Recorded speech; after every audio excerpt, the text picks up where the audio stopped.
नमस्कार, detail news India देख रहे हैं आप। आपके साथ मैं हूं हर्ष त्यागी और आज के खास बुलेटिन में सबसे पहले बात पश्चिम बंगाल की, जहां ममता बनर्जी की पार्टी में दरार पड़ने की खबरें आ रही हैं। ममता और अभिषेक बनर्जी की बुलाई बैठक से विधायकों ने दूरी बना ली है। वहीं भतीजे पर हमले को लेकर टीएमसी चीफ ने कोलकाता की सड़कों पर धरना प्रदर्शन किया।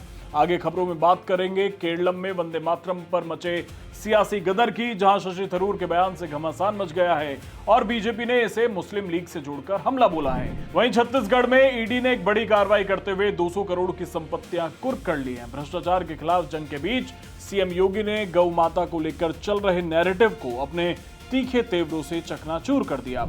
वहीं यूपी के मथुरा से एक ऐसी सनसनीखेज खबर आई है जिसने अध्यात्म की आड़ में छिपे एक आईआईटीएन ढोंगी बाबा के काले कारनामों को बेनकाब कर दिया है। इस बुलेटिन में अमेरिका युद्ध पर भी अपडेट देंगे और आखिर में दिखाएंगे टीएमसी नेताओं के एक वायरल वीडियो जिसने ममता सिंडिकेट को पर्दाफाश किया है। लेकिन उससे पहले बड़ी अपडेट्स। नीट विवाद को लेकर संसदीय समिति के सामने पेश हुए एनटीए के अफसर दिग्विजय सिंह ने पीएम मोदी की तारीफ की। सुप्रीम कोर्ट को मिले 5 नए जज। सीजेआई सूर्यकांत ने 5 जजों को दिलाई पद और गोपनीयता की शपथ। उत्तर भारत में मानसून की आहट। दिल्ली, यूपी और बिहार में बरसने वाले हैं बादल। तूफानी बारिश का अलर्ट। वेदांता ग्रुप पर ईडी की कार्रवाई। फेमा मामले में चल रही जांच। दिल्ली मुंबई ऑफिस पर छापे।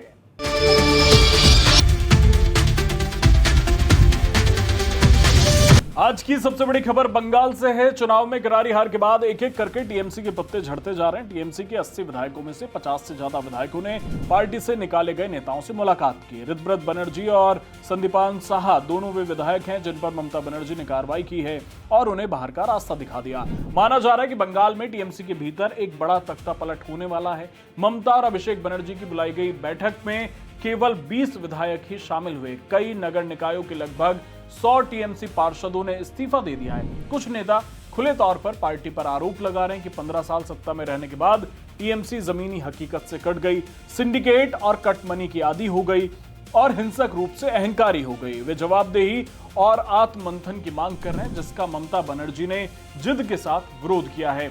उधर अभिषेक बनर्जी के साथ मारपीट का मामला गहराता जा रहा है। इस हमले के खिलाफ पूर्व मुख्यमंत्री ममता बनर्जी ने धरना दिया।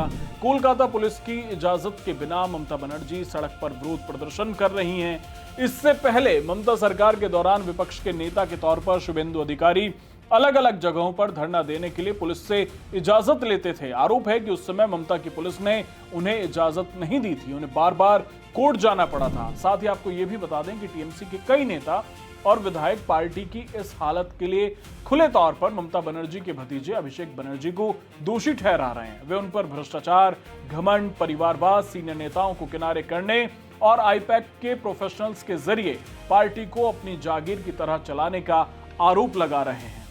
चुनाव के बाद बंगाल में तनाव है तो वहीं केरलम में वंदे मातरम पर तकरार जारी है। स्कूलों और सार्वजनिक कार्यक्रमों में वंदे मातरम को पूरा गाए जाने को लेकर नई बहस शुरू हो गई है और इसी बीच कांग्रेस सांसद शशि थरूर का बयान आया है। इसे अनावश्यक और बोझिल बताते हुए थरूर ने कहा कि वंदे मातरम के प्रति सम्मान को हर मौके पर इसे पूरा गाने को अनिवार्य बनाने के साथ नहीं जोड़ा जाना चाहिए। शशि थरूर के बयान पर बीजेपी ने जोरदार पलटवार किया है। बीजेपी प्रवक्ता शहजाद पूनावाला ने कहा कि कांग्रेस मुस्लिम लीग के दबाव में आकर ऐसे बयान दे रही है। Once again, Congress party has shown that it is against national honor. It has opposed Vande Mataram being sung in its full rendition. Shashi Tharoor says that it is an unnecessary imposition to sing all the quote-unquote 5 stanzas. Mr. Tharoor, Vande Mataram in its full version has 6 stanzas. And you're calling it unnecessary imposition.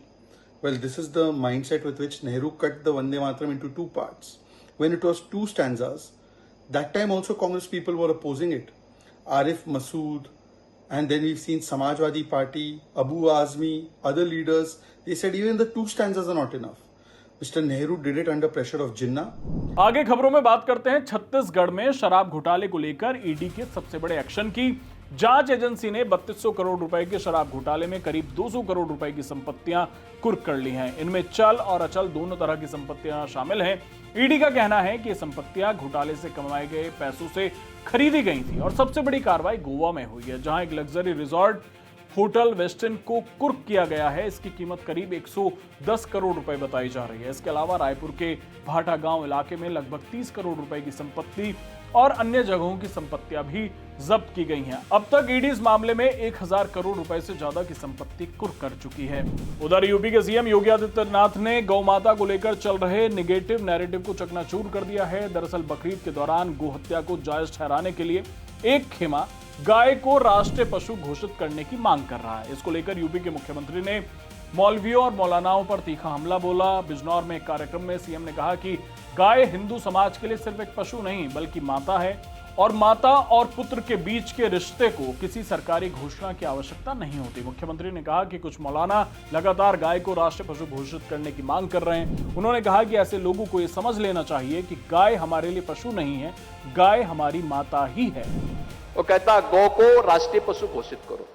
अबे गाय पशु नहीं, गौ हमारी माता है और गौ के साथ तो हमारा जन्म जन्मांतर का नाता है। तुम क्या समझ पाओगे इसके बारे में? गौ माता के महत्व को तुम क्या समझ पाओगे? आजकल ज्ञापन देने जा रहे हैं, ज्ञापन देने। हमने कहा ज्ञापन मत दो भाई, अपने उन सौदों को समझाओ जो सोशल मीडिया प्लेटफॉर्म पर बकरीद के दिन गौ माता का चित्र लगा रहे थे, उनको समझाओ। खबरों में आगे बढ़ते हैं। यूपी के मथुरा में एक सनसनीखेज घटनाक्रम के तहत गीता ज्ञान के नाम पर युवतियों को नशीला पदार्थ खिलाकर यौन शोषण के आरोप में एक आईआईटीएन साधु वेशधारी बाबा को गिरफ्तार किया है। गोवर्धन के राधाकुंड क्षेत्र में गत दिनों उसने छत्तीसगढ़ की युवती से रेप का प्रयास किया था। इसका मुकदमा दर्ज होने पर पुलिस ने उसके यहां से 2 युवतियों को छुड़ाकर उनके घर वालों को सौंप दिया है। पुलिस से मिली जानकारी के अनुसार मूल रूप से उड़ीसा का अभिषेक मिश्रा गीता ज्ञान के नाम पर नशीली दवाएं खिलाकर युवतियों के साथ यौन शोषण करता था। उसने आईआईटी रुड़की से बीटेक किया था।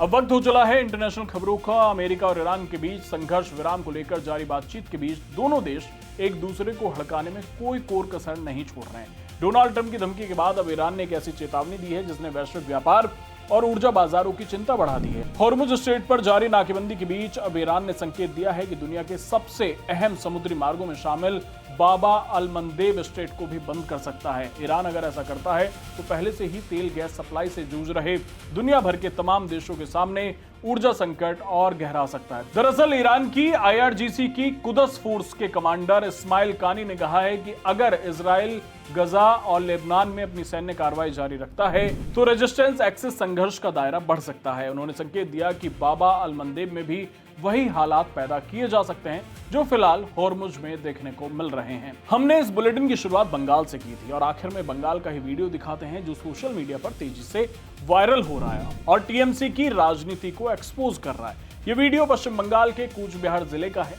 माथाभंगा क्षेत्र में टीएमसी के नेताओं और कार्यकर्ताओं ने ग्रामीणों से वसूली गई कट मनी वापस शुरू कर दी है। यहां बड़ी संख्या में ग्रामीणों को एक विशेष सभा के लिए बुलाया गया था। स्थानीय लोगों के अनुसार एक स्कूल मैदान में आयोजित इस सभा में कई ग्रामीणों को नगद राशि लौटाई गई है।